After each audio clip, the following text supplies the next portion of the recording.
السلام علیکم درنو مینوالو او زده کوونکو بیا هم د ساینسي علومو زده کړې پښتو چینل ته ښه راغلاست. لکه څرنګه چې تاسو د ویډیو په پیل کې ولوستل، په دې ویډیو کې غواړم تاسو ته یو ډیر مهم او اړین ټکی وښیم. هغه دا دی چې د کانکور لپاره او یا هم په ښوونځي کې چې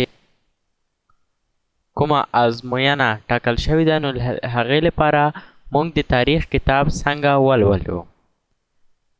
هو، په دې هکله ډیری زده کوونکي مشکل لري او ځینې زده کوونکي دا فکر کوي چې زمونږ اصلي ستونزه چیرته ده. خو آیا تاسو فکر کوئ چې حافظه مو کمزوري ده؟ نو راځئ چې دې ټکي ته وضاحت ورکړو او د تاریخ د زده کولو لپاره لارې چارې پیدا کړو. که غواړئ چې د تاریخ ازموینه کې ښې او غوره نمرې ترلاسه کړئ او یا هم د کانکور په ازموینه کې د تاریخ په برخه کې ستونزه ونه لرئ، نو دا لارې چارې در سره عملي کړئ، کومې چې زه اوس تاسو ته بیان کوم. لومړی، کله چې تاسو د تاریخ کتاب لولئ، نو د هفتې او یا د میاشتې مطابق یې تقسیم بندي کړئ. مثلا د 10م ټولګي د تاریخ کتاب په نظر کې نیسو.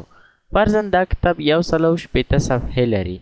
نو که چیرې تاسو د اونۍ یا هفتې په پای کې د تاریخ ازموینه لرئ، نو په 6 ورځو یې ویش کړئ.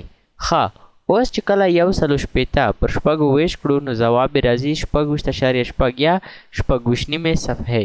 مطلب دا دی چې تاسو باید هره ورځ 26 او یا 26 صفحې کتاب ولولئ.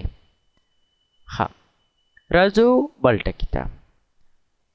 وروسته له دې چې تاسو لومړی پړاو پوره کړو، نو بیا کتاب چې کله لولئ، دا لارې چارې باید در سره عملي کړئ. لومړی، په لومړي ځل سره کتاب د مخه ولولئ، تر څو پوه شئ چې د درس مطلب او مفهوم د څه په اړه دی. دویم، کله مو چې کتاب ولوستلو، نو بیا مهم ځایونه د پنسل او یا کومې بلې وسیلې په طریقه نښه کړئ، لکه هایلایټر، قلم او یا داسې کومه بله وسیله چې تاسو سره په نښه کولو کې مرسته کولی شي. په دریم پړاو کې به تاسې کتاب لولئ، خو دا ځل به کتاب څنګه لولئ؟ دا ځل به مهم او غیر مهم ځایونه ښه په دقت سره ولولئ، چې کوم ځای در څخه پاتې نه وي، چې د کتاب هره برخه د کانکور لپاره اړینه ده او تاسې باید ټکی په ټکی کتاب ولولئ تر څو چې کومه اړینه موضوع در څخه پاتې نشي. څلورم، په څلورم پړاو کې تاسې باید درس تکرار کړئ او مفهومي معناوې ترې وباسئ، یعنې درس د څه په اړه دی. مثلا د آریانا د تاریخ په اړه یوه موضوع ده، نو کله تاسې دا لولئ، مفهومي معنا هم ترې وباسئ چې آریانا اصلا د هیواد نوم دی، د کوم ځای نوم دی، د کوم نفر نوم دی، څه همدا رقم ته تاسو باید نورې معناوې مفهومګان ترې وباسئ تر څو چې پوه شئ درس اصلا د څه په اړه دی. په 5م پړاو کې به تاسو څه کوئ؟ په 5م پړاو کې تاسې کولی شئ چې د درس لنډیز یا خلاصه ولیکئ، یعنې خپل کوم درس چې تاسو لوستلی دی هغه په ورقو، کتابچه یا هر څه کې تاسو لیکئ، په هغې کې په خلاص ډول سره ولیکئ، یعنې کوم مطالب چې تاسو ترې اخیستي دي او کوم مهم ټکي چې تاسو ترې ځان سره نوټ کړي دي، نو تاسو به یې د لنډیز په شکل ولیکئ، چې دا تاسو سره په 2یم ځل تکرار کې 80% مرسته کولی شي.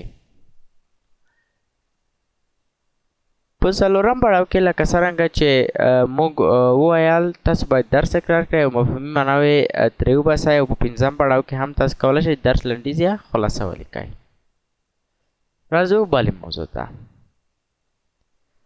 کله چې تاسې د 2یمې ورځې درس شروع کوئ، مثلا تاسو لومړی ورځ درس ولوستلو، 26.5 صفحې تاسو مکمل درس ولوستلو، نو بله ورځ بیا هم باید تاسو 26.5 صفحې درس ولولئ. مطلب دا چې تاسو باید د لومړی مرحلې ټول پړاوونه در سره عملي کړئ، یعنې کوم پړاوونه چې تاسو د تېرې ورځې درس لپاره عملي کړي وو، باید نن یې هم په مکمل ډول سره تکرار کړئ. هیله لرم چې در دې دمه په مهمو مطالبو او اړینو ټکو باندې پوهېدلی وای. خو تر ټولو غټه ستونزه زموږ د تاریخ په کتابونو کې څه ده او زده کوونکي هغې کومه ستونزې ته ډېره غټه ستونزه وایي. زموږ د زده کوونکو لپاره د تاریخ په کتابونو کې تر ټولو لویه ستونزه د کالونو حفظ کول دي. خو کلونه څنګه حفظ کړو؟ دې موضوع د حل لپاره یوې مفصلې ویډیو ته اړتیا ده. خو دلته زه یوازې تاسو ته یوه لاره درښودلی شم چې تاسو سره مرسته کوي چې کلونه څنګه په اسانۍ سره حفظ کړو. که څه هم کیدای شي دا لاره د ځینو زده کوونکو لپاره ډېره مؤثره تمامه نه شي، خو بیا هم کولی شي تاسو سره ډېرو برخو کې مرسته وکړي. حل لاره دا ده چې تاسې باید یوه کوچنۍ کتابچه در سره ولرئ، یا داش په ډول سره چې تاسو په جیب کې ځای شي. اوس نو بیا تاسو کولی شئ چې په دې کتابچه کې کالونه د درس او پیښو په مطابق په منظم ډول سره ترتیب کړئ. خو دا هغه څه نه دي چې په مکمل ډول سره ما تاسو ته وویل. انشاءالله دې موضوع لپاره به په یو مفصله ویډیو کې زه تاسو سره مکمل مبحث شریکوم. په دې هیله چې زموږ سره پاتې شئ او ویډیو یې تعقیب کړئ. هیله لرم چې ویډیو مو خوښه شوې وي او زموږ نور درسونه هم په یوټیوب چینل کې تعقیب کړئ او ځان لپاره یې ډاونلوډ کړئ تر څو ښه ګټه ترې واخیستلی شئ. د کتو، اورېدو او وخت راکولو څخه مو یوه نړۍ مننه.